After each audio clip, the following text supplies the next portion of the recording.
Hi, everyone who's joining. Welcome.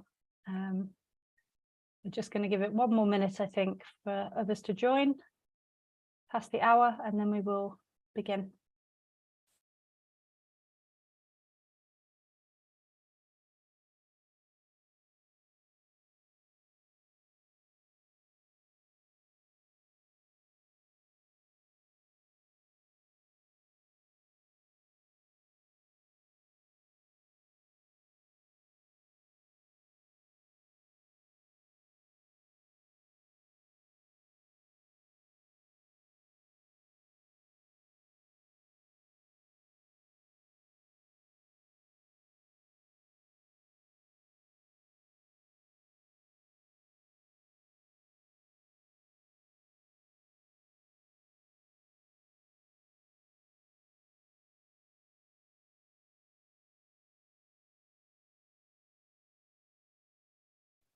Okay, I think we can get started.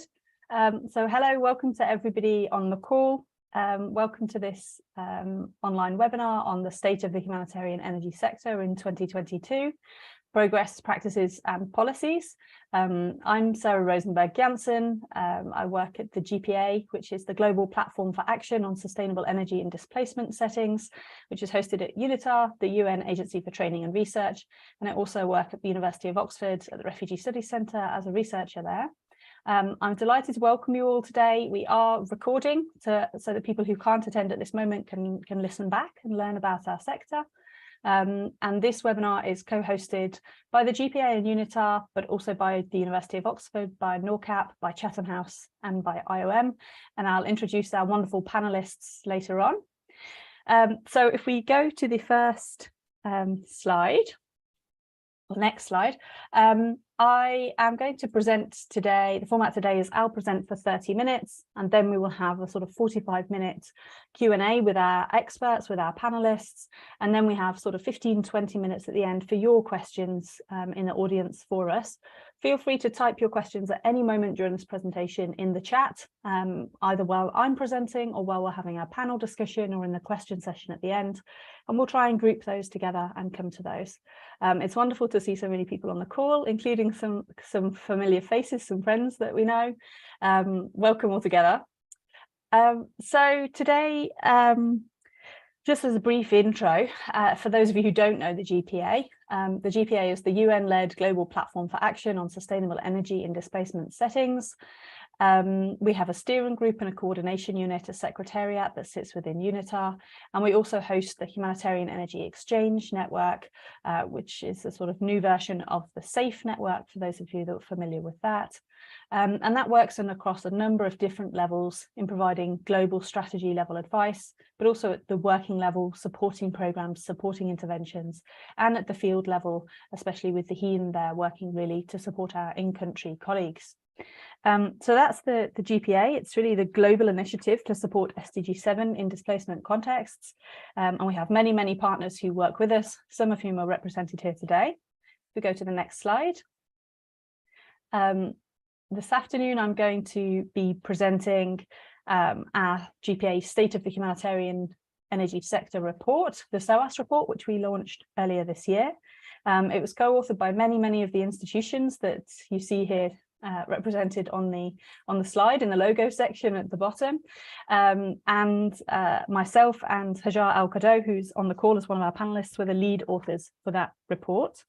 And I'm going to just present some of the key ideas within our sector, some of the key findings and learnings, and some of the key data and evidence points as well.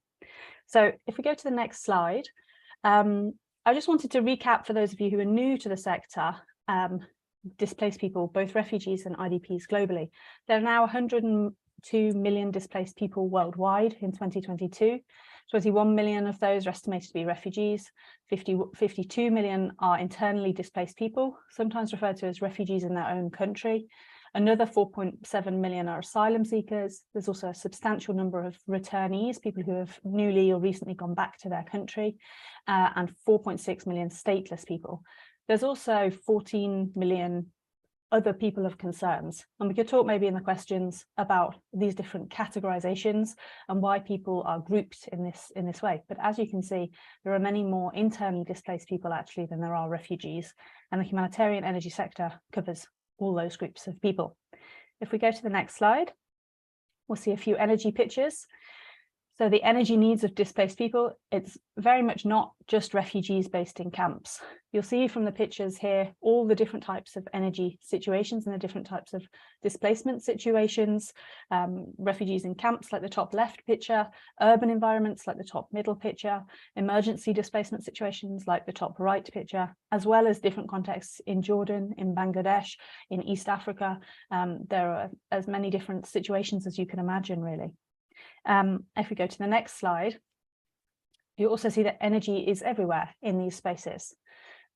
People need energy in their homes, in their businesses, which they're running, often informally, in community facilities such as schools and hospitals, and of course in institutions, the operational spaces of the UN, of implementing partners, of the different agencies that deliver and support refugee and displaced people in their communities. So as you can see from some of these pictures, there are a huge number of energy technologies and energy spaces and energy needs. Now, if we go to the next slide, one important thing I always try and remember to say is that energy is both cooking as well as electricity. And depending on which part of the sector that you engage in, you might find a heavier focus on cooking compared to electricity, or the other way around. But both are classed as energy needs, and both are really important for the everyday experience of displaced people. And these pictures here show some of the different technological and fuel sources that you get in both the electricity and cooking spaces. If we jump to the next slide, I provide a really brief definition of what is humanitarian energy. It's a new sector, so we try and define ourselves a little bit. The definition that myself and Hajar Al-Kado have come up with is institutions, policies, programs, global initiatives, actions and activities, so everything, which use a range of sustainable and fossil fuel energy sources in context of displacement to meet the energy needs of people in all those different settings. It covers both emergencies and protracted situation, and populations impacted by many different causes of displacement. In many ways, we consider this the umbrella term for the sector. And again, depending on which part of the sector you engage with or you work with, you may see different elements and different definitions.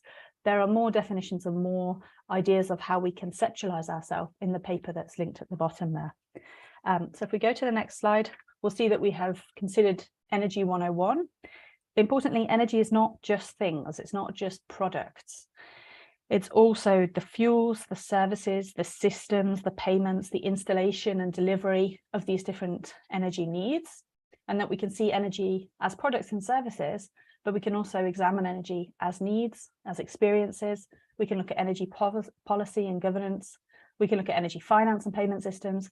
And of course, we can look at energy implementation and projects. And some of the presentation today will cover that. Next slide, please. So, where are we and what does the sector look like in 2022? That's what I'll turn to now. And if we jump to the next slide, this is the sort of core of what our report talks about. You see on the left there in the picture all the different chapters covering energy needs and policy and financing.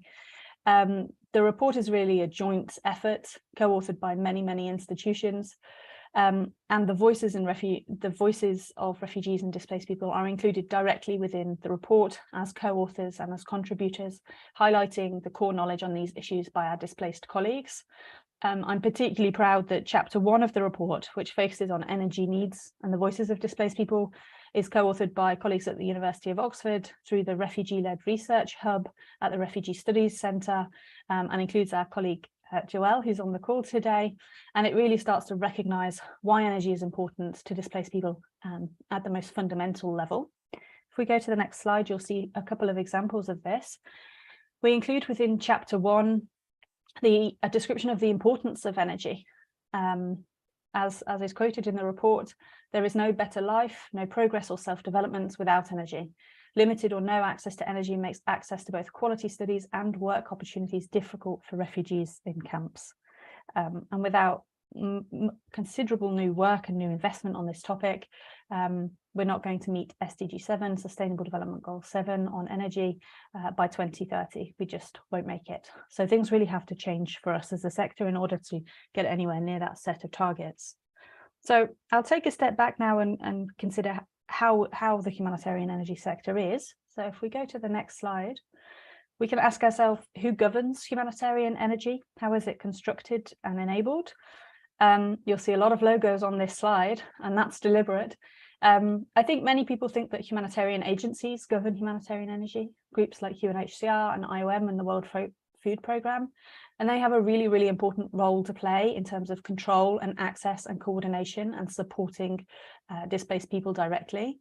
But there's also an important role for international bodies like UNDP, UNEP, FAO, SC4All, the Clean Cooking Alliance and UNITAR, who are providing a lot of the expertise and skills from the energy access sector and translating that into the humanitarian response world. You'll see in the middle there, the implementing partners sort of pillar of this diagram. So many, sorry, keep back one slide, yeah, perfect. There's so many logos on the center of this diagram, and this is just a sample of the implementing partners in the humanitarian energy world.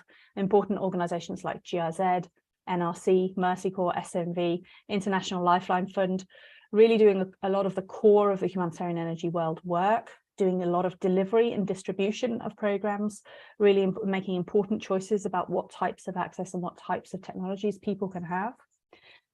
The fourth set of organizations that's important are research and advocacy organizations. Chatham House, a really leading voice on the evidence and analysis in the humanitarian energy world, as well as colleagues at the Modern Energy Cooking Services Programme at the University of Loughborough, at Imperial College London, at the HEED programme at the University of Coventry, at Oxford, of course, and also think tank and alternative partners like Ashton and the Global Refugee-Led Network, providing much of the knowledge and evidence underpinning how we understand this sector and the work that happens. And lastly, but very much not leastly, the donors. Norwegian MFA, the IKEA Foundation, the Federal section of the German government, and the UK Foreign and Commonwealth and Development Office, FCDO, providing funding, money, and of course the power and the choices that go with that. And sort of underneath and surrounding all of this, you have the GPA, providing what we might call soft coordination and governance and support directly to many of those organizations, bringing everybody together and also seeking to learn from each other and not to duplicate efforts. So if we go to the next slide, this is the topic that is covered in chapter 2, the coordination and the governance. It really starts to delve into some of the detail of these examples, including understanding the importance of first mover projects such as the Moving Energy Initiative, and really understanding how institutions are acting and what organizations are doing. There are, of course, a few key recommendations of chapter 2, including that it's important to dedicate funding for coordination, how important it is to work in partnership, and that we must actively coordinate and share learning. And chapter 2 was actually co-authored by Chatham House and my colleague Owen as well, working on these governance and coordination issues. If we go to the next slide, we can ask ourselves who has access to energy and who doesn't in displacement settings. And the results presented on this slide are coming out of some of the research done by Chatham House through their modelling exercise in partnership with the GPA earlier this year. And you see some of the figures on this slide showing the figures about who lacks access to energy. So in 2014, we estimated that 77% of people use basic fuels for cooking. That picture has actually got worse in many ways in 2020, and it has now risen to 81% using only basic fuels. On the electricity side, in 2014, we estimated that 89% of displaced people have no access to power. Again, that figure has got worse and has gone to 94% of people in 2020. So sustainable energy access rates are not keeping pace with the rate of displacement. And it isn't necessarily the case that people are losing access to energy. It's much more the case that the number of displaced people is rapidly expanding and increasing, and that the sustainable energy and energy solutions that are being provided for those newly or relatively recently displaced people is not keeping pace with that rate of displacement. And we can talk a little bit more in the panel session about why that is and what those numbers, what's underpinning those numbers. If we go to the next slide. If you'd like more detail on these policy advocacy elements and also those figures and how they are constructed and how we came to those figures. That is what is covered in chapter 3 of the SOHES report, which was co-authored by our colleagues at SC4All and IOM. And really in chapter 3, we start to dig into some of the key global, national, sectoral and humanitarian policies that are impacting the humanitarian energy sector today. And some of the key recommendations emerging from that space are how important it is to support progressive national and global policymaking, and how we must advocate for inclusive change rather than just trying to press ahead where we can. This must be something we all do together. So if you'd like more detail on that, please turn to chapter 3. And if we go to the next slide, this is always a difficult slide for me to present. We can ask who pays for energy in humanitarian settings and how much does it cost? In some ways, there are two big sets of groups who pay for energy. One is UN institutions and their implementing partners. They pay for their own energy use and offices and compounds, but they often only cover a proportion of the cost for displaced people. And importantly, humanitarian agencies spend more than 100 million on fuel per year, which is an incredibly large amount. Displaced people, on the other hand, also pay a disproportionate amount for energy. They're estimated to pay between 15% and 30% of their disposable income and are in extreme fuel poverty. And despite this, many homes and businesses and community facilities are without electrical power and rely on only basic fuel sources to cook their food. Chatham House, again, have done some modelling of investment costs about how much it might cost to change this picture. And they estimate to meet the refugee and environmental needs, energy and environmental needs globally until 2030 is estimated to cost over 10 billion. So this is not a small sector, and this is not small financial amounts we're talking about. It's a very substantial cost, and that's because, as we are all learning in the West at the moment, energy is expensive. If you go to the next slide, we see the overview of chapter 4, which talks about these funding and financing topics in detail. That's co-authored by GIZ and Practical Action, and really starts to delve into the different funding, financing and market processes in our sector. It highlights some really nice case study examples from the GIZ energy services in displacement. No, I've forgotten the acronym for ESDS. Somebody can write it in the chat, but it's a very big program in our sector, and the RE4R Renewable Energy for Refugees program. And some of the key recommendations coming out of chapter 4 about how important it is to consider cross-sectoral funding and identify new financial synergies to leverage existing funding and change the way we spend money. It's not always about finding new money, it's often about changing the way we currently spend money. So that's covered in chapter 4 in more detail than it's possible for me to do here today. And if we go to the next slide, we can start the questions. Thank you for whoever posted ESDS in the statement there. Energy solutions for displaced people. I'm terrible with acronyms. So if we turn to consider who supplies energy in displacement settings, I think most people coming new to the sector think that it's either governments through national grid connections or humanitarian agencies and sometimes implementing partners. While those groups do supply energy, for example, humanitarian agencies often buy their own diesel generators, and implementing partners often run sustainable energy programs. Underpinning all of that is the private sector. All of the groups above, or almost always, people buy energy from the private sector, either in the form of a contract by paying their energy bills, just like we often do at home, or by buying energy products, generators, solar systems, or by paying companies to manage their energy systems, which is a sort of innovative new way that parts of the sector are delivering. So the private sector is very important here, and markets in this space can either be formal and work through organizations and institutions, or they can be informal. For example, the work of displaced entrepreneurs to supply energy within their own communities. That is often informal private sector and informal markets. Importantly, when we think about the capacity within the humanitarian energy sector, we can think about the humanitarian energy staff.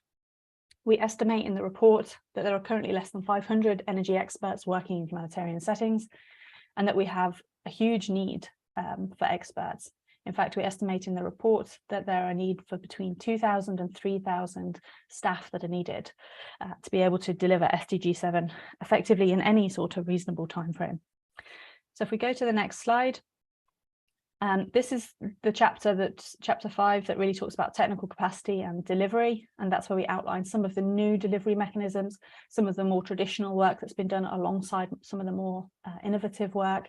As one of the case studies there, we talk about the GPA Energy Delivery Model training, the EDM, which is a great resource for anybody coming new to the sector, especially practitioners who are trying to upskill in the energy space. And chapter 5 was co-authored by our colleagues at Mercy Corps and NORCAP, and it's really looking at this effective delivery and how do we build sectoral expertise. And of course, there are many recommendations coming out of this section of the report, including ones around how to develop new sustainable delivery models and how to kickstart innovative processes. If we go to the next slide, a little summary now of the evidence on humanitarian energy. Overall, there is a lack of data, and importantly, there's a lack of analysis of the data that does exist. There's no real global baseline across all displacement contexts, and there's really limited evidence for decision makers, for policy development, for implementers. And you see here in the blue diagram in the middle, all the different missing elements in humanitarian energy. There is a dire need for global data, project data, and data on emissions and inequality. So we need all these different forms of data, but what do we have right now?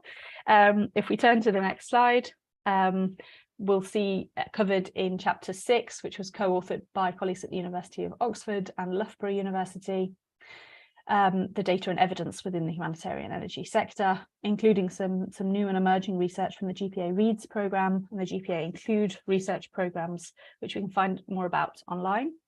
And we present some of the existing data in the sector, as well as some of the amazing progress made by some institutions on data in recent years. For example, the IOM process around including energy in their displacement tracking matrix, the DTM process, and how the energy has been mainstreamed in that process to, in time, provide publicly available data.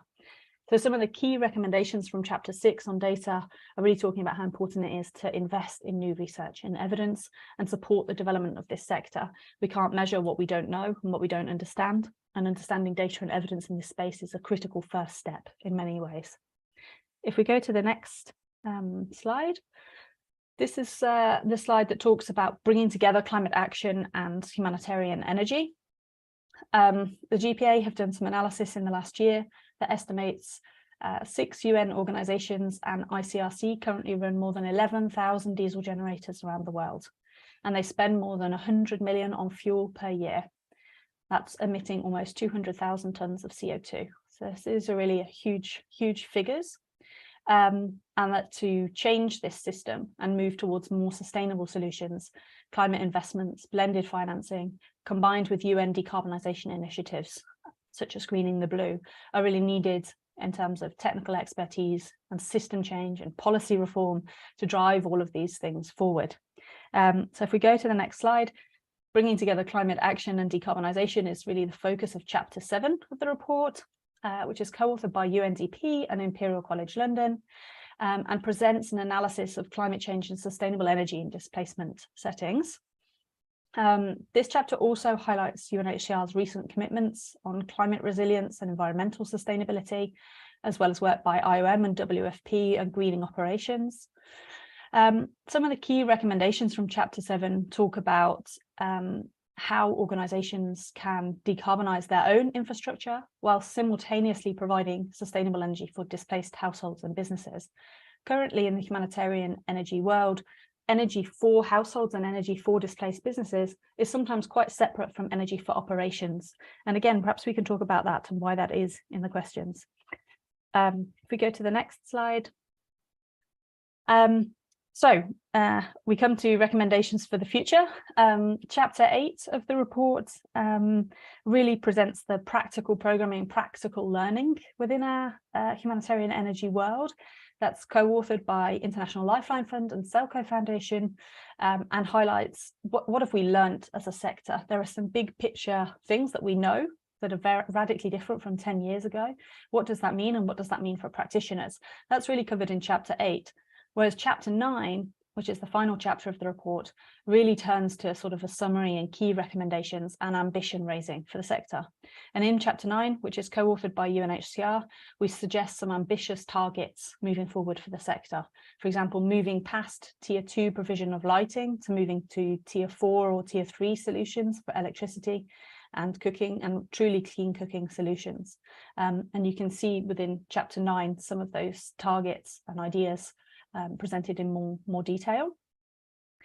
So please do turn to chapters 8 and 9 for more detail on those things. And if you go to the next slide, I just wanted to reflect briefly for some new students, some of whom join us today, and new academics to this space as well. There is an increasing amount of academic literature on the humanitarian energy world.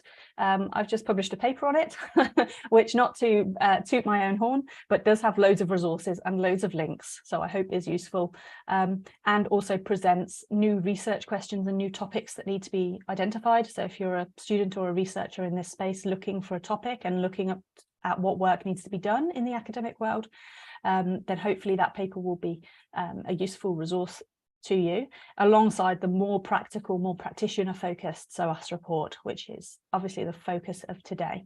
So you should have both sources of knowledge available.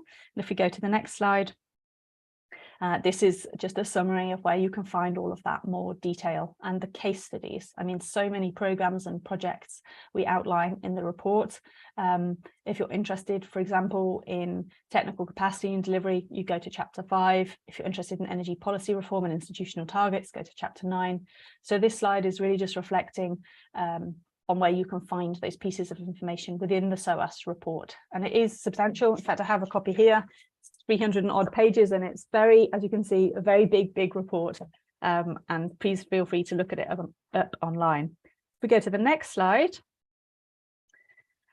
this is almost my final slide, just reflections and bigger picture. I mean, really, unless we make considerable change, Sustainable Development Goal 7 will be missed by a huge amount in humanitarian contexts, and millions of displaced people will continue to live in the dark, and humanitarian agencies will still continue to use very polluting fossil fuels.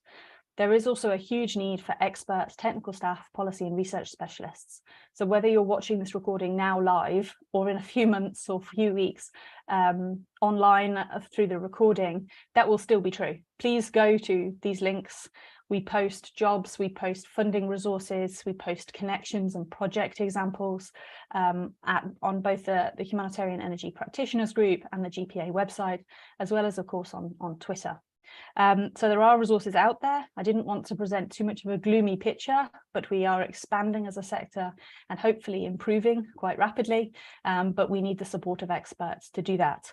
So if we go to the next slide, which is almost my final slide, I just say thank you so much, and I see some questions coming in already on the chat, which is fantastic. Keep adding those questions as you like going forward. So that's all I will say, and hopefully I will be quiet and we won't need to hear much more of my voice today. And if we go to my final slide, I will just introduce our panelists. Yeah, great. So a pause, might even do a luxury sip of tea. That's exactly 30 minutes of rambling from me. And now I get the delightful job of introducing our panelists. So we have 6 panelists today, and our colleague Sadiq, who's technically not a panelist, but is still really important. And I see Thomas there. Hi, Thomas. So I'll just introduce them briefly, but guys, when you start talking, feel free to add anything I missed. So firstly, we have Dr. Hajar Al-Kado, who's the thematic energy manager at NORCAP. She's also the lead co-author of this report alongside myself. We have Owen Graffam, who's Assistant Director of the Environment and Society Programme at Chatham House, who has been my long-term colleague almost since the beginning. Hey, Owen, working on this topic together for years. We have Ava Mack, who is the Head of Environmental Sustainability at the International Organization for Migration, IOM, who's done such fantastic work leading their data mainstreaming there. So Ava, I hope that you get the opportunity to talk about that in the panel. I love to brag about that work because it's so cool. And then we have two colleagues from the GPA. We have Joel Hangi, who's our inclusivity specialist, and we have Thomas Voigrup, who's the strategic lead of the GPA. And we, the six of us together, will have, or seven of us together, will have a sort of panel discussion, and then we will turn to Sadiq at the end, who's the communications lead for the GPA, for reflections and further resources. So now I've introduced everybody, I think we can stop slide sharing if you like, and then you'll be able to see all of the colleagues more clearly, and we can start our panel discussion. So welcome to all my panelists who all have their video on, which is great. And I see lots of questions already arriving in the chat. So if you do want to ask questions during our panel discussion, do just paste them in the chat, and I will try and weave them into my gentle facilitation of our panel now. So I think I will come first with the question, what progress have we seen in humanitarian energy access over the past 5 years? How has the sector changed? What progress have we seen? And I think I'll pick on one of our panelists to start answering that question. I think I'll come to you first, Owen. What do you think in terms of progress? Have we made any? Thanks, Sarah. And yeah, hello, everybody. And yeah, thank you for the chance to be here and talk about the SOHES report, which I really do think it provides us with that kind of all-important sectoral perspective that we've been missing. So yeah, congratulations, Sarah and Hajar, for pulling this together. Yeah, have we made progress? I mean, you know, you showed us those numbers that yeah, we generated earlier this year, Sarah, kind of showing that access levels in camps look like they're going the wrong direction, and of course that's kind of hugely dispiriting for many of us who have worked on this issue for many years. It's kind of tough to see those numbers, but yeah, I guess I just wanted to dig into that a little bit and think about why that might have emerged and how. And you know, I think partly really it's a methodological thing. So we know more, and we have improved data from a lot of places, and because we know more, we actually know that some of our earlier estimates were actually too optimistic, and you know, a few important hosting countries like Ethiopia and Sudan, we've really had to downgrade our estimates about energy access in those locations. And you know, unfortunately, that has big implications for how the model overall stacks up. But as you said, it is mostly about sheer numbers and not keeping pace with the kind of rising levels of displacement. And you know, you articulated that very eloquently, so I don't think I need to go into it. If we take that longer view though, Sarah, and I mean, you mentioned we've been working on this for a long time. If I think back to those kind of heady days of 2015 when we were first thinking about this subject, I mean, you know, we had a situation where energy and humanitarian response was basically only fleetingly considered. If it was thought about, it normally focused on large-scale procurement, normally of cook stoves. And I guess now we have a situation where almost all of the major humanitarian organizations are actively thinking about how they deploy energy solutions, and many actually have strategies and are actually doing this in real life now. So that's a significant improvement. And energy access, I guess, is more broadly recognized across this sector as an enabler of development. And we see market and livelihood-based approaches, which actually kind of capture the ways that people want to live and the kind of market potential that these people have. So I guess, you know, my overall message really is that although we have these kind of difficult numbers, we have these kind of hard things that we have to confront. And we, of course, we do need to redouble our efforts and recognize the tremendous deprivation that's out there. I do think, you know, what the SOHES report does is to also show some of that growth in the sector. And I do think we need to, you know, every now and then take that step back and recognize and credit some of that growth and success, and realize that there's a lot of good things happening as well. So that's my short answer. Thanks, Sarah. Great, thank you. Do any of you want to jump in immediately and reflect on progress or what Owen just said. Joelle as well, I'd love to hear your opinion on how much you've seen the sector change even in the last 3 years since working with UNHCR.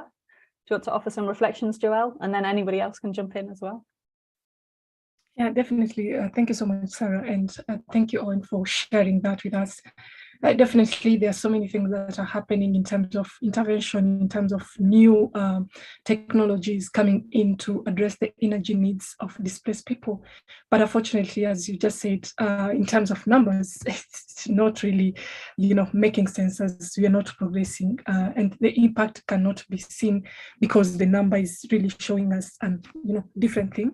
But I think it's really also important to acknowledge the effort that people are putting, in place more recently to address the energy issue, and people are really keen, despite the climate change coming in again and raising this, movement of people really trying to address the energy need.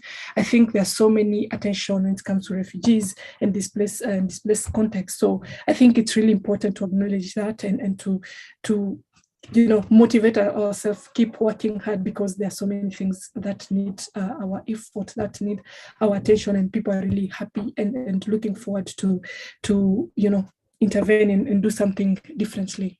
Yeah, great.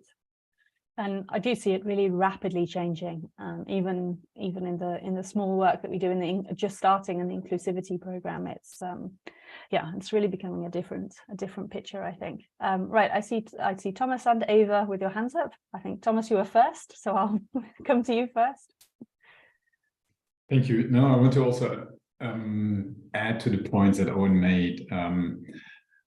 Obviously, we're all not happy with the numbers. Obviously, we all would like to see much faster progress. I remember our discussions when we first thought about the GPA and establishing this structure. Like, let's find a mechanism which we can close in 5 years. Now it is 5 years down the line, and it's still very much needed, I think. On the other hand, we also see, for example, when you look at the humanitarian clusters, a much greater uptake of renewable energy solutions. So also again, IOM have run a massive solarization program on water pumping over the last couple of years. We see similar processes in other organizations. We have the Clean Energy Challenge. We have a strategy, for example, with UNHCR for energy, but also one for climate change. So there is a lot on the policy side, I would say, and everything that is under immediate control of the agencies, of the humanitarian partners. And we see also even small NGOs are looking at this topic now. So I think in general, at least from that point of view, there is a shift in mindset. And we can also see there's much more talk about public-private sector models or public-private collaboration models here, delivery models. This is also a topic, or a theme which hasn't been really discussed 5 years ago. So I think to a certain extent we made progress, and what I'm seeing is really we are hopefully laying the ground here for larger scale processes in the future coming up. So yes, the numbers are not fulfilling. Yes, it's the pace is very much too slow because we cannot keep the growth or cannot work with the growth of the population. But honestly, this is also a similar discussion we are having in the broader energy access space globally. So it's not only unique for humanitarian settings. Back to you, Sarah. Thanks. There's so many ideas there. It's so interesting. And I will come to Ava because she also has her hand up for your reflections, Ava. Thank you so much, Sarah, and thank you, Thomas. You kind of introduced what I planned to say, seconding a little bit what Owen started. Maybe just from a perspective of a humanitarian migration agency, I do think we have seen significant progress in terms of awareness about the importance of energy itself in the humanitarian response and durable solutions, and also the need to consider energy interventions, renewables, energy efficiency, wherever possible, to have a more sustainable response. So I do think there is a significant progress in terms of awareness. And you have mentioned quite a few examples already. At the policy level within the UN, now we have a UN system-wide strategy that focuses on improving our environmental performance, and energy efficiency have their own targets, and agencies have their own commitments, both for facilities and operations and also for projects and programs. So that, I think, it's a great development. You also mentioned NGOs and other civil society organizations. One of the best examples we have seen in the recent years is really the Climate and Environment Charter for humanitarian organizations, which was led by ICRC and IFRC, and now more than 320 agencies are supporting it, and more than 9 governments support the initiative itself. Many of them are actually the major humanitarian donors. So in terms of progress, I think one of the most significant aspects has been the leadership of donor member states in advocacy. And we can mention here DG ECHO with the minimum environmental requirements that includes possible measures to reduce greenhouse gas emissions and, of course, increase renewable energy. We can look at the USAID climate strategy, which is again focusing on reducing greenhouse gas emissions, and the Greening Government Initiative as well. So again, in terms of progress, I think we have seen significant increase, especially on the donor side, who are ready to advocate further. So thank you so much, and back to you, Sarah.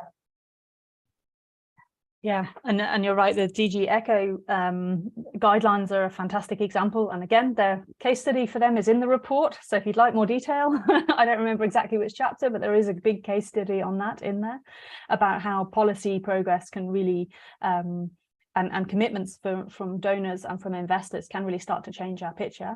Hajar, I see you have your hand up, so perhaps we come to you next. Yeah, no, thanks for that. You know, just to really kind of emphasize a couple of things. Firstly, I don't know where the DG ECHO case study is. I'll find that and put it in the chat. I was trying to find it while you were talking, but I think there's a couple of things that I'd like to mention in terms of progress. Obviously, I'm still quite new to this sector. More generally, I mean, my colleagues on the call have a lot more experience and time in the sector itself. But one thing I would say is in terms of research, I mean, we have seen, you know, through simple things like the HERE network, right? The Humanitarian Energy Academics and Research Network, that we have a huge amount of academics now working on this. Like, it's safe to say, you know, there was 2 or 3 PhDs on this humanitarian energy topic in total, but we have so many in the pipeline, so many master's students really considering looking at this. And this is incredible data for us. This is incredible amounts of information. Obviously, not to discount, you know, what Chatham House has done since 2015 and before, but, you know, there is a lot more interest from the academic community. And I think the second thing in terms of progress is the coordination. I think, you know, the GPA is very central, whether it's soft or not.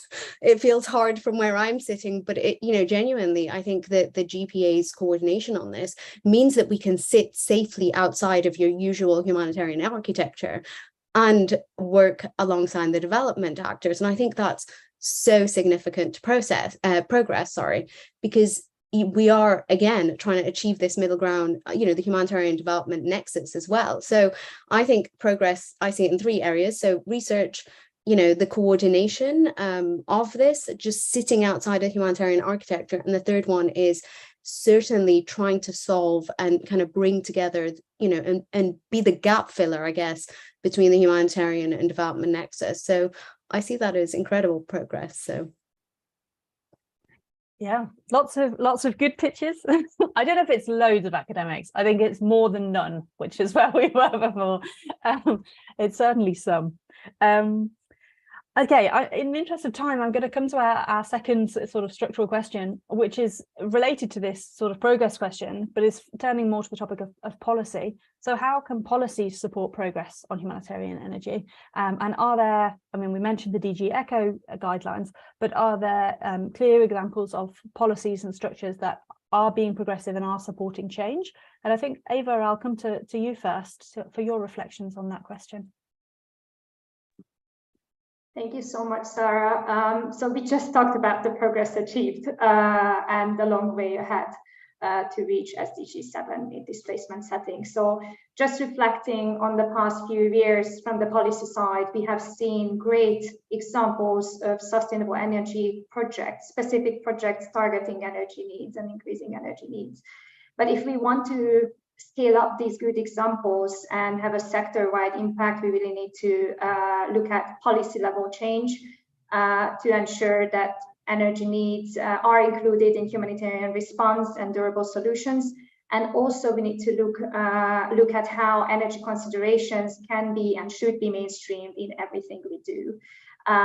Basically, policies define how we operate, what we do, and ultimately create this kind of environment around us, both physical and non-physical environment. And at the international policy level, I would say that almost all most recent relevant policy frameworks integrated either explicitly or implicitly the energy needs of displaced communities and the need for the clean energy transition. To begin with, obviously, we can think of the overarching development agenda, so Agenda 2030 and the SDG 7, that calls on member states to ensure sustainable energy access for all, including displaced communities and their hosts. We can also think of the human mobility agendas, including the World Humanitarian Summit, the New York Declaration for Refugees and Migrants, the Global Compact on Migration, the Global Compact on Refugees, the High-Level Dialogue on IDPs. And if we look at these frameworks, these have two entry points when it comes to energy and energy needs.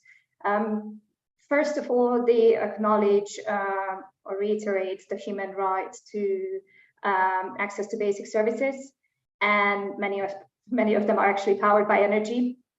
And the second one is really looking at the environmental impact of large-scale population movements. And this is linked to the fact that often displaced communities cover their energy needs by biomass, and this has a significant impact on the environment. So these international agreements and policy frameworks and commitments are important to increase access to sustainable energy because, first of all, they provide a broader accountability framework for member states. We can think of the voluntary national review process under the SDGs. We can think of the NDCs under the UNFCCC processes. We can think of the International Migration Review Forum under the GCM. We can think of the Global Refugee Forum under the GCR, the Global Compact on Refugees, and the Global Compact on Migration. And secondly, governments would refer to these international frameworks when they draft their own national level legislation and policies. And all these national level policies are the ones that actually give a framework how we govern natural resources, how we govern access to basic services in terms of access to energy, for example, affordability of these services, and availability in terms of quantity and quality of those services. So it's really important to look at these international policies and see how we can include energy needs at the national level as well, in all kinds of policies: migration, environment and climate change, and broader development policies like economic planning, energy planning, and of course labor law, that I believe some of the new research coming out on policies is pointing out the importance of labor law. We have examples of targeted policy development from Jordan, Ethiopia, Rwanda, Uganda. You ladies mentioned this before. This is under the policy chapter as well, in more detail in the report. And just to wrap up, because last but not least, really, we have to look at our own policies as agencies, as the humanitarian sector, how they govern our work. And our work is foremost about supporting people, supporting member states, to uphold the human rights of migrants, displaced communities, and host communities. So when we look at our own policies, we have to look at how policies can increase sustainable energy access in displacement settings, how the clean energy transition can actually improve our own operations to protect lives, and how the clean energy access programming can improve the well-being and livelihood opportunities of displaced communities. So again, policies are not just documents that live on the internet or sign, they really can make a change, a real change in people's life. Thank you so much, Eva. That's such a comprehensive answer. And when you were reflecting on, looking at our own policies as agencies, there's actually quite a controversial question in the chat from Omad on how humanitarian agencies can promote cleaner energy consumption if they still depend on diesel generators, which I think we'll come to in the questions at the end to give our panelists time to reflect on that rather than surprising them with it right now. But one question I will surprise our panelists with is I want to come to Hajar, who actually wrote her thesis on this policy topic. And Nashwa in the chat is asking a question building on this policy topic about what role policymakers from host country governments can play in improving humanitarian energy as a sector, and what can we do to move this along and support host country governments.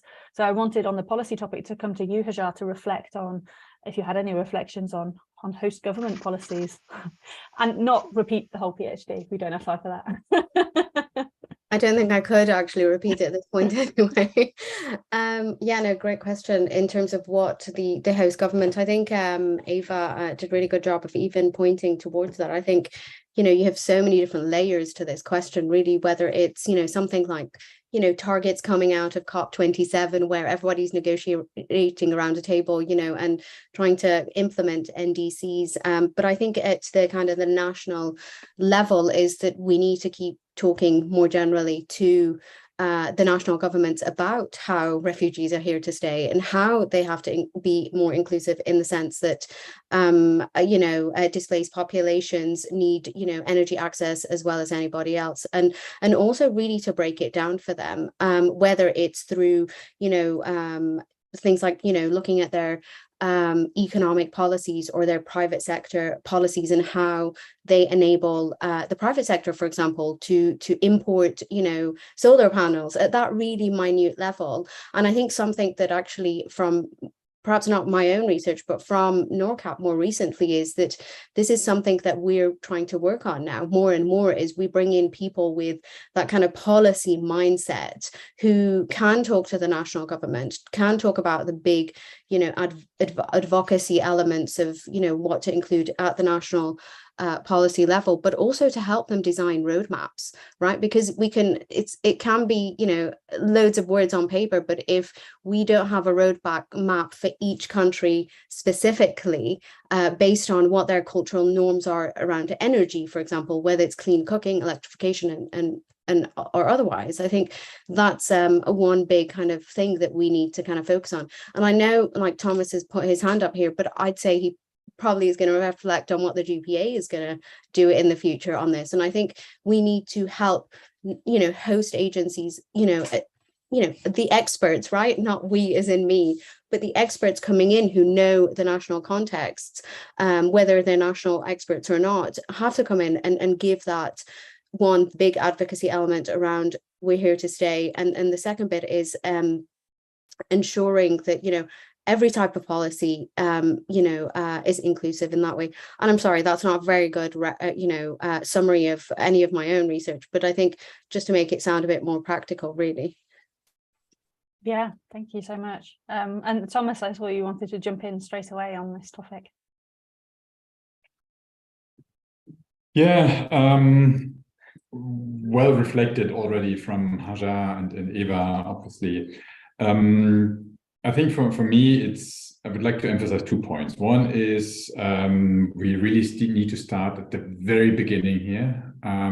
For example, as Hajar just mentioned, in COP27 this time, we organized a workshop on the question of how can we include the energy demands and needs of displaced communities in the NDCs, in the national determined contributions, from the outset. Because here, this is really the bottom line for any kind of energy, climate, environment program. And if we can include displaced people here from the outset, then the idea is then this will trigger through the entire process in the countries, and include the people of concern for us in the national programs. And that was also my second point. When we talk about the international and national energy programs, for example, it's one thing, it's very likely to do so, to talk to the host governments, but it's also who come up with, for example, funding for these sources for the national government. So really, we need to talk about, talk to both. And when we talk about the national government, the problem is, I think there's a bit of background now. Can everybody mute themselves? Thank you.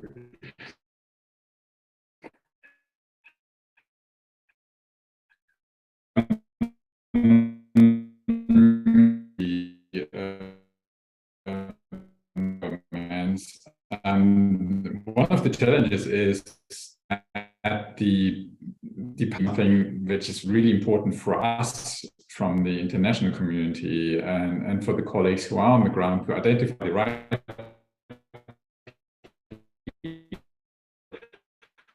Thomas, you're breaking up a little bit. Identify the right experts from the various partners in the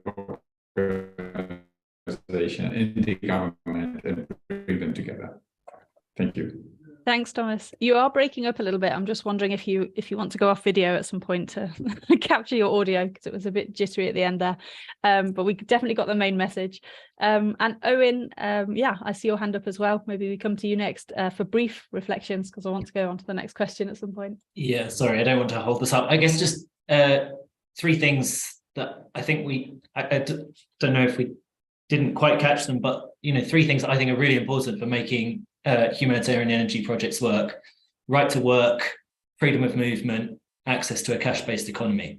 If those things are in place, then much more likelihood of humanitarian energy interventions succeeding. And obviously that requires a bit of a joint effort across the supranational government and humanitarian organization level. That's it. Yeah, great. And I think that leads us nicely into our next question, actually, in terms of the right to work and cash and how important these other structures are.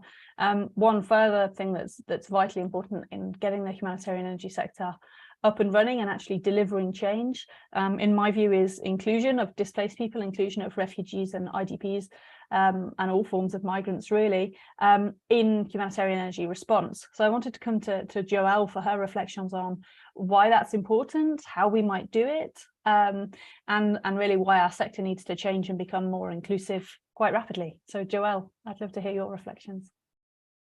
Thank you so much, Sarah. And that's a very interesting question that I'm so happy and lucky to be the one to respond to.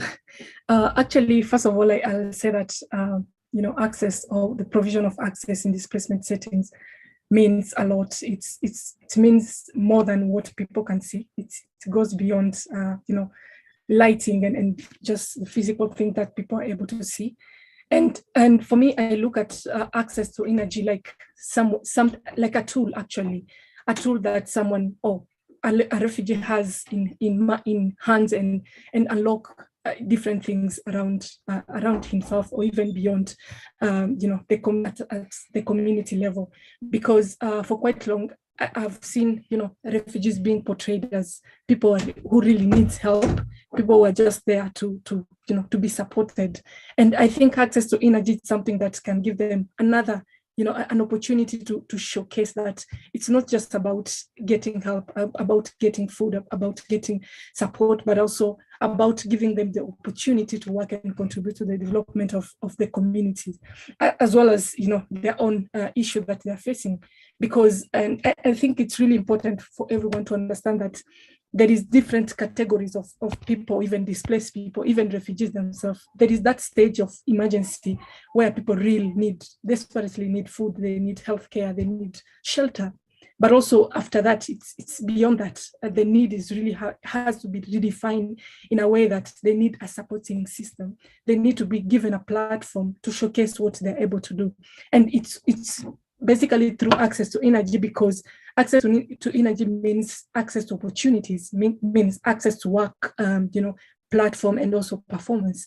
And once people are able to understand that, if we can give access, if we can rethink about the need of refugees in different ways, because refugees is not just the picture of people, moving around with kids and stuff like that. It's just one thing that happened and it's just come to an end. And refugees were settled, we found ourselves in settlements, camps, and other areas where we spent more than decades there. And I think the need and the support has to be redefined. There is that need to look at things differently so that refugees can also find themselves useful within their communities and even to respond to some of the needs. But also beyond that, I see access to energy as something that supports the protection aspect of refugees, because in most cases, refugees like myself, we find ourselves in more congested communities whereby security is really poor, and not having access to lights, for example, means you're exposed to a lot of risk. And women and young girls, for example, are the one who are really paying the cost of this in a way that they're supposed to look for firewood, for example. They're supposed to make sure that the family has something on the table to eat at the end of the day, and it's something that really affects them.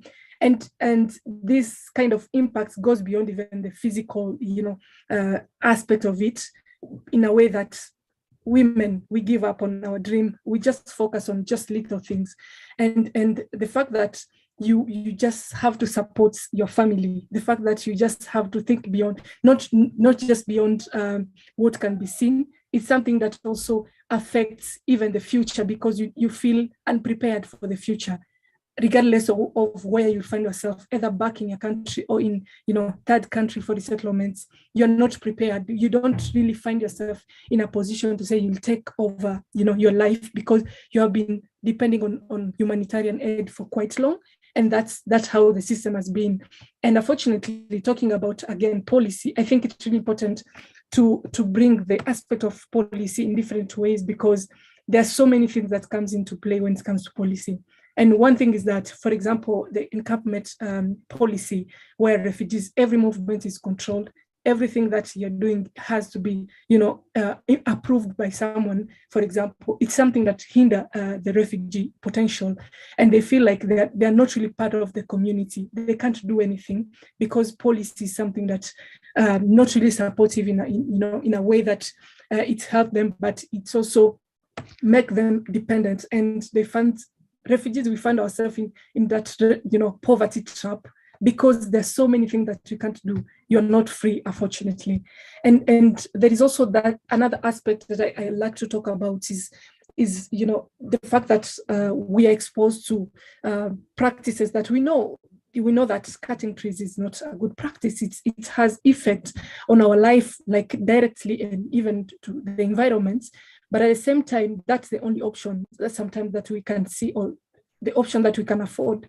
And talking about policy and even the penetration of the private sector, it's really important to look at, of course, the private sector is there, options are there, but is it something that people can really access easily? Because not being able to have an income for yourself, that means you can't really cater for energy for yourself and for the rest of the family.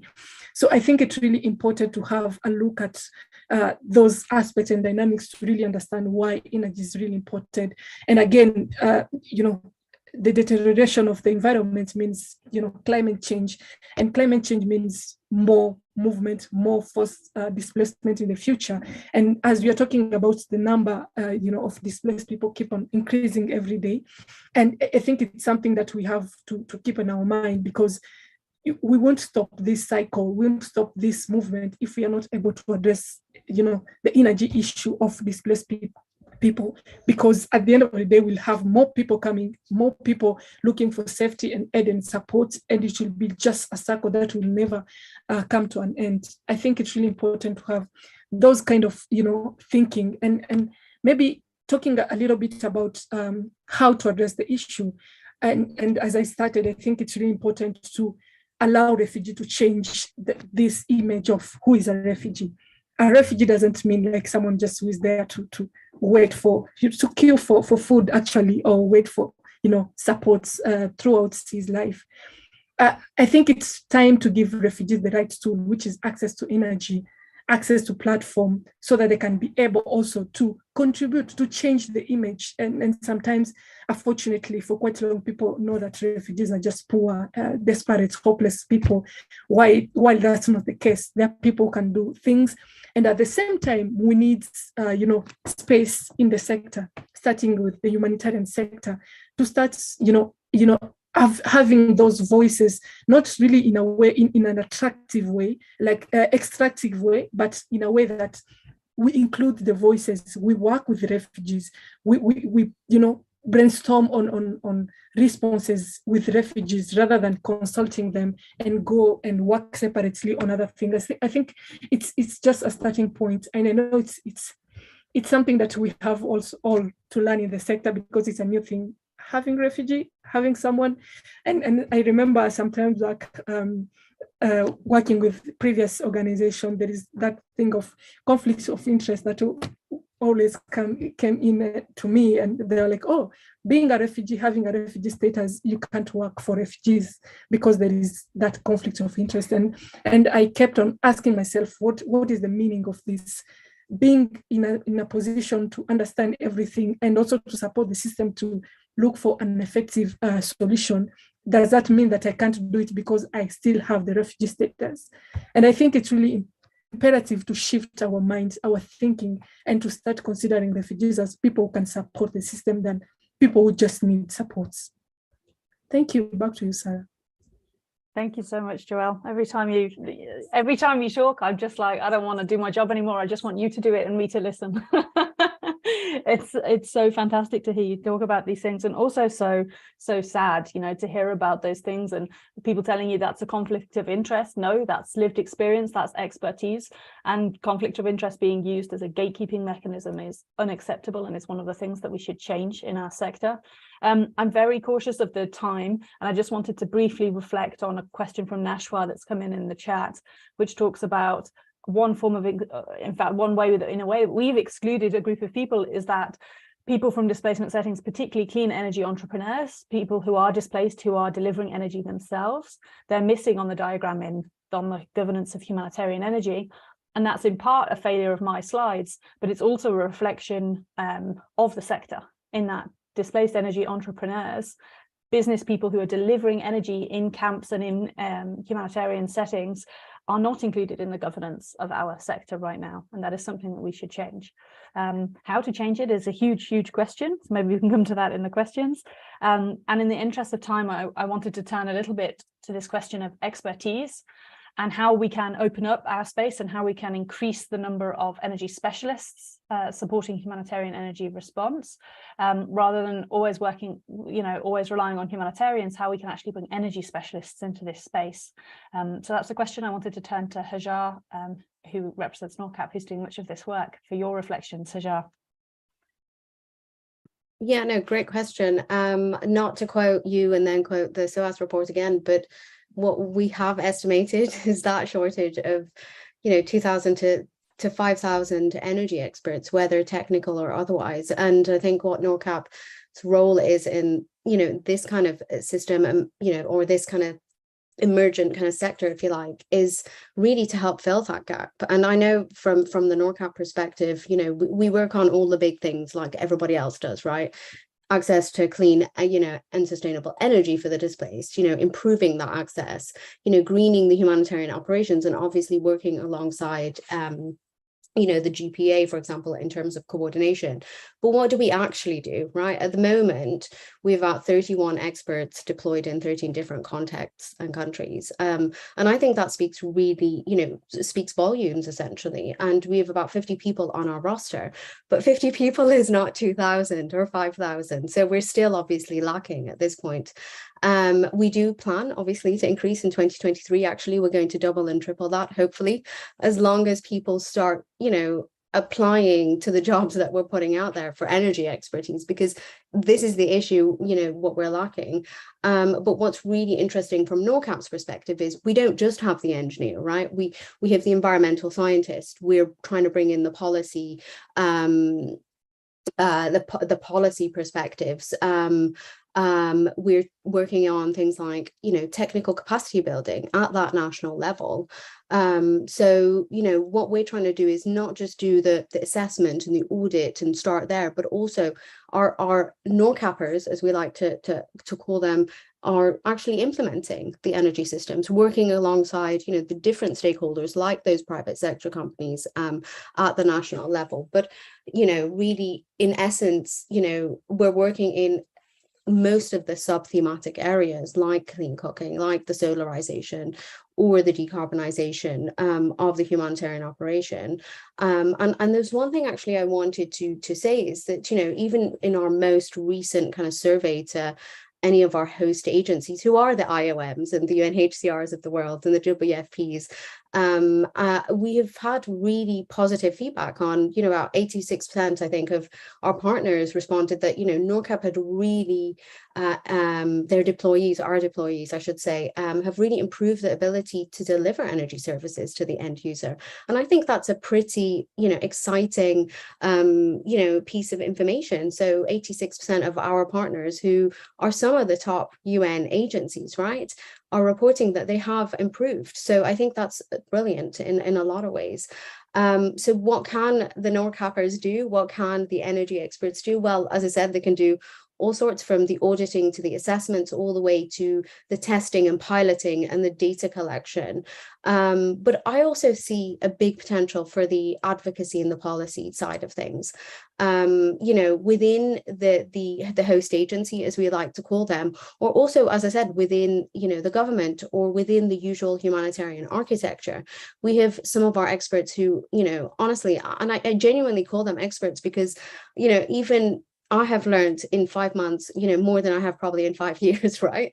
From just sitting around these experts, which has been really wonderful, is that they're setting up these communities of practice. They're trying to make real change on that ground level with, with their WASH colleagues, for example, or with, other colleagues in OCHA and elsewhere, but also working along those private sector. And I think one thing that I'd like to really emphasize, actually, and it's something that we're really excited about, is, and I'm sure Thomas will kind of pick up on the new big project that's being launched in January, or has been launched and will kick off in January, which is the Decarbonising Humanitarian Energy project, is that we have the opportunity in NORCAP and elsewhere to really ensure that the national experts are the ones leading us, right, to change, to that transition, to the green shift, right? Whatever that means to whoever is working on this. But I genuinely think that through our experts, through, bringing in that national expertise, and it's something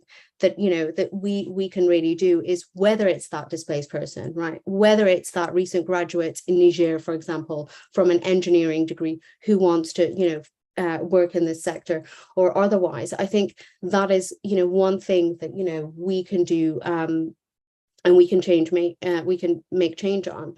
I think another thing that NORCAP does very specifically is the female energy experts, right? So we have a female accelerator program, and for us, this is one of our really special kind of programs. And I think, if I remember correctly, by the end of last year, or this year maybe even, we have about 16 different female experts who are energy experts, and 80% of those are deployed at the moment. What does that actually mean? It means that somebody who knows how the culture works in the national context, that person who knows the language, who has that connection, like Joelle rightly said, right?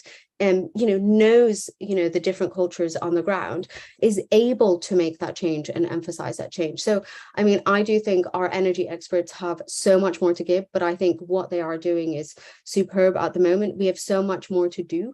I think we need to go beyond the whole, sorry, I'm going off topic a little bit, but go beyond the assessment and audit to the implementation side of things. And I think that's where, for example, the donor comes in. But yeah, I don't know. I hope that answered your question. It's a bit of a roundabout answer, but yeah. Thanks, Hajar. And I think it also speaks a lot to Ahmad's question in the chat, which is this question of how humanitarian energies can promote cleaner energy consumption if they still are dependent on diesel generators. And I think we should acknowledge that in many ways the sector is hypocritical in what it's putting forward, and there is substantial internal change needed. And I wondered, Thomas, if you just briefly wanted to reflect on that and the new decarbonisation initiative that's starting to make a big change. And I do want to come to Ava on this question as well. So maybe just briefly, Thomas, if that's okay. Sure.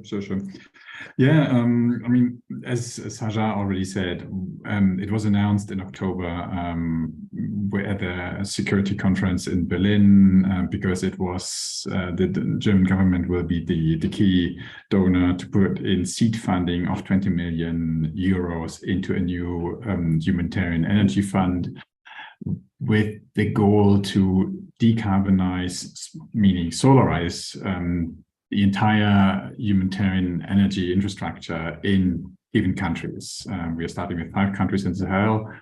And the goal is, we're working here very closely with UNDP and with the NORCAP crew. And the idea is send the expert in, or bring the local experts into these sites, which we are talking about, looking at every single generator, be it from a large NGO, from a small NGO, from a state partner, or from the UN organizations, and design a process on how to get rid of this diesel generator. And with the idea as in the first step to really install energy efficient appliances, for example, new air conditions, new lighting, whatever is needed. And then in the next phase to solarize the existing diesel powered infrastructure through a public-private partnership model. This is something we're working on. We will sign the contract, the paperwork in the next 2 weeks. And then from January onwards, we will develop this further step by step. And hopefully we can start rolling this out in 5 countries in Sahel. And I think it speaks also to what Hajar just said. I think this comes with a different mindset in the future. We should not think from a UN perspective, or also from a NORCAP perspective, or anybody else who helps in the sector, that we come with the solutions, right? I think our goal is really to empower local experts, hire local experts, and let them do the, for example, assessment and do the installations and come up with the right private partner, for example, on the ground. So obviously this is all in line with UN procurement rules, and so that is tricky to a certain extent, but it's very much needed. Maybe I'll stop here because it's not about the DHE for now. Thanks, Thomas. But I think it is really useful for people to hear about that and hear about successful initiatives and examples of where the UN is changing. And perhaps I'll just come briefly to Ava for potentially another example of that in terms of the capacity. I wondered if you wanted to reflect on the DPM data process and how mainstreaming is happening or has happened there. Thank you so much, Sarah. And I just wanted to reflect a little bit on what Hajar was saying and bring an example actually from our global level collaboration with NORCAP. Actually, one of our experts is on the line, Anaïs Mathieu-Junod. I believe she already shared some of the reference material related to data. But really, when we started this work back in 2016, one of the key bottlenecks we identified in the clean energy transition was data and lack of data. And as IOM, we really wanted to increase data availability for, not just for us to inform our own humanitarian programming, but really to help the whole sector have this data collected and then provide evidence for programming. And we have done so with the support of NORCAP. We launched the first standardized energy assessment framework in the displacement tracking matrix. Again, reference materials are in the chat. And these reports are now capturing the energy needs of some of the most hard to reach, most vulnerable communities we serve, from Mozambique to South Sudan and Nigeria. And we really hope to see more of these reports come online. This is just an example of another collaboration that could drive sector-wide change. But just reflecting on the questions, you know, what hinders us to do more of this is really funding. It's really money.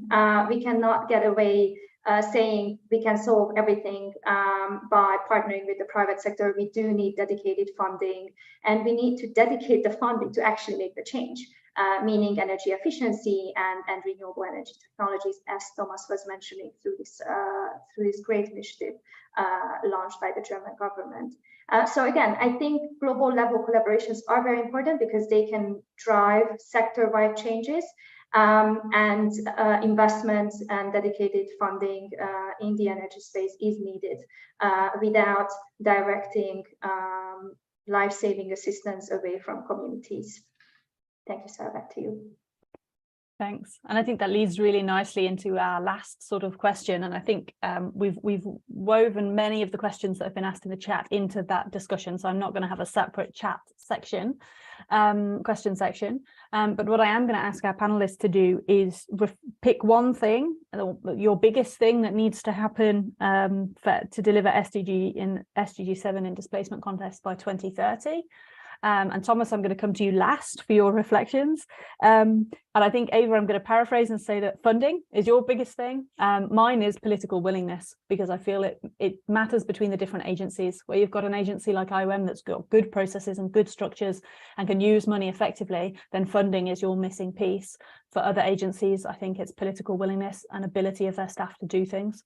So I want to come to each of the panelists and just ask for their quick reflection on what's the big thing that's missing for you to deliver SDG 7.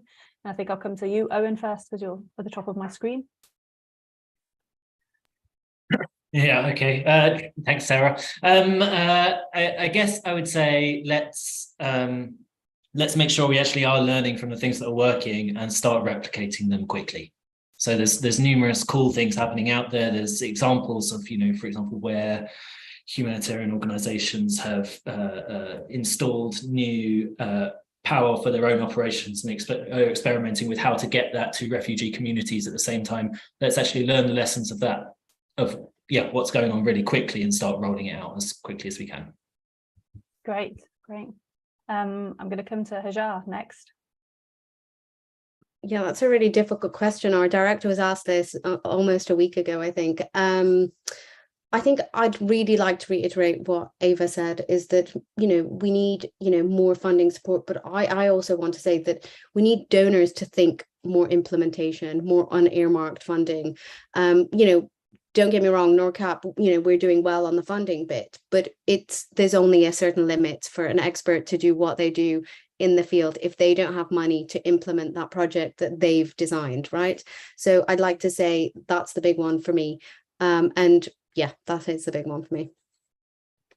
Thanks. And can I tweak your language slightly and say actually not unearmarked funding, because technically the funding would be earmarked for energy experts, but within that earmarking or benchmarking, flexibility and long-term investment, and not just 1-year contracts, and expanding it so that people have flexibility, rather than just saying here's a pot of money, spend it on whatever you like. No, they should spend it on energy capacity, but within that flexibility, which I totally agree with that point. Okay, Joelle, I will come to you next. What's your one big thing that we could change or should do for the future? Yeah, that's a very tricky question, Sarah, to respond to, and I'm tempted to put 3 or 4 things there. But the one thing that I think can really play something in the sector and in you know, this space is a paradigm shift of who is a refugee.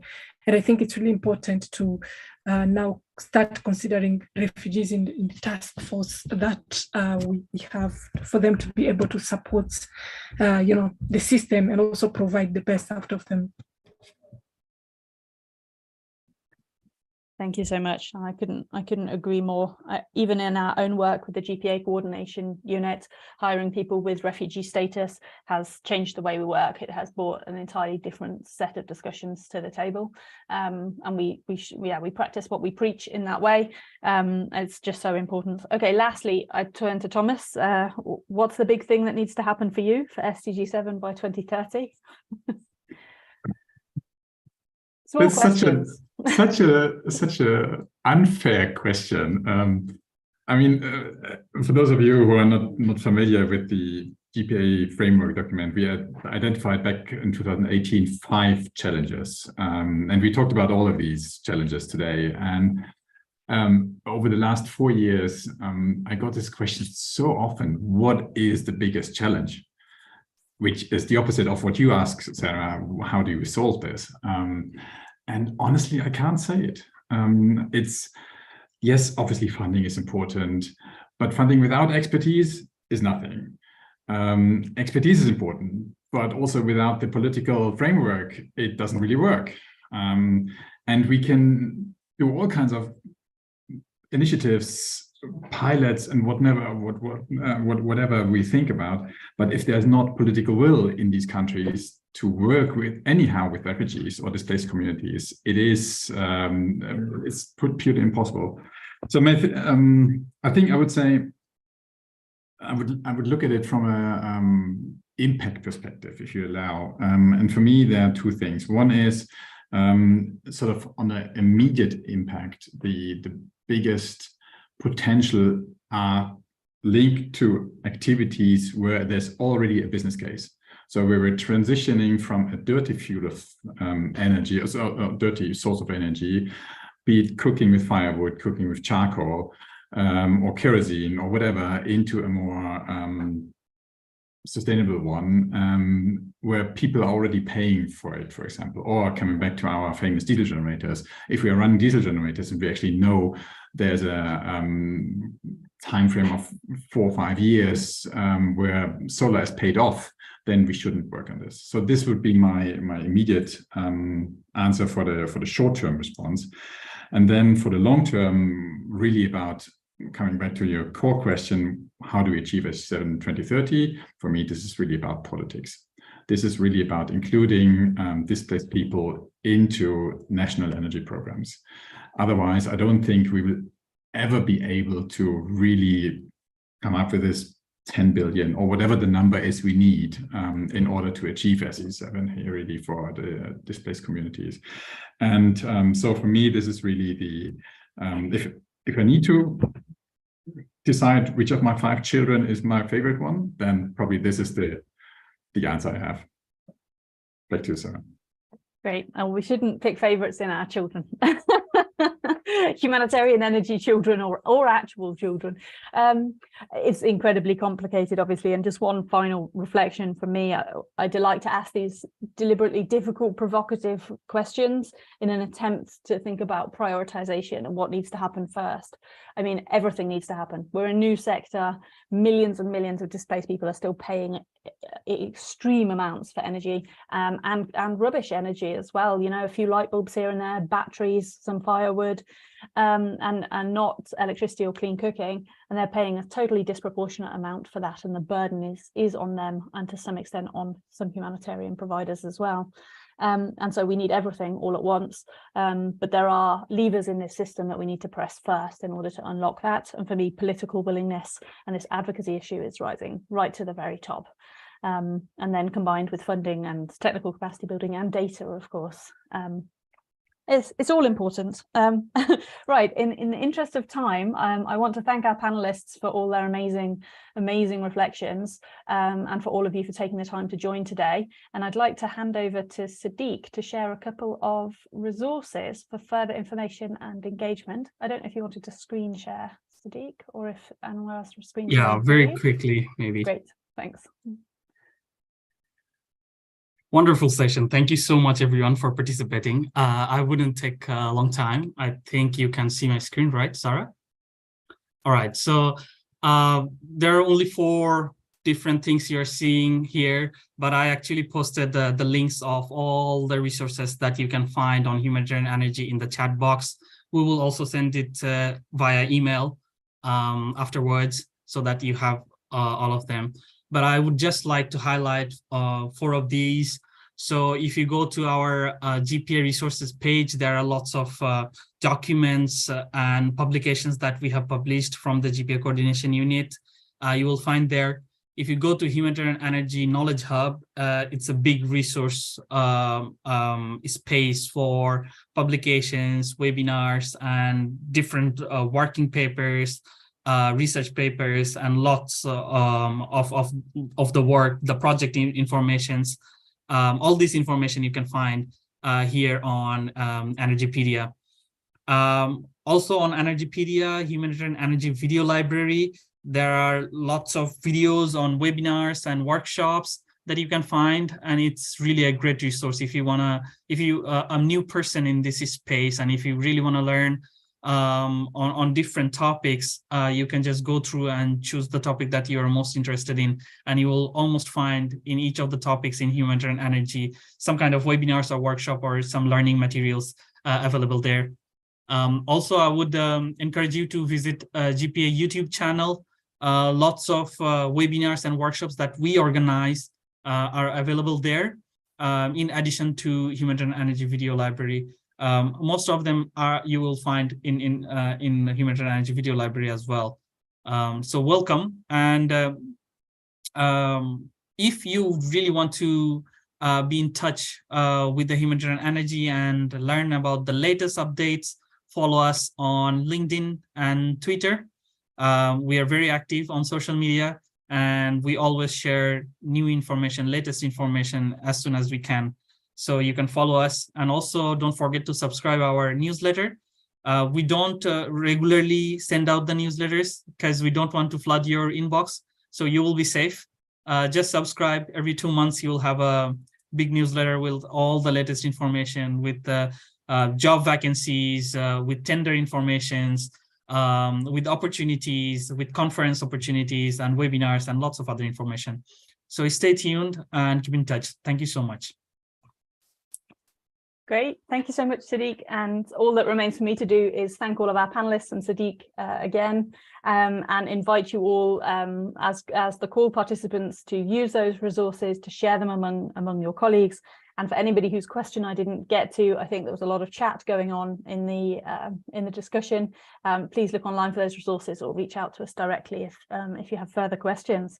So that's it from me. I think we can close, but thank you so much, everybody. It's been a wonderful session, and I look forward to talking again soon. Thanks. Bye. Good night. Bye, everyone.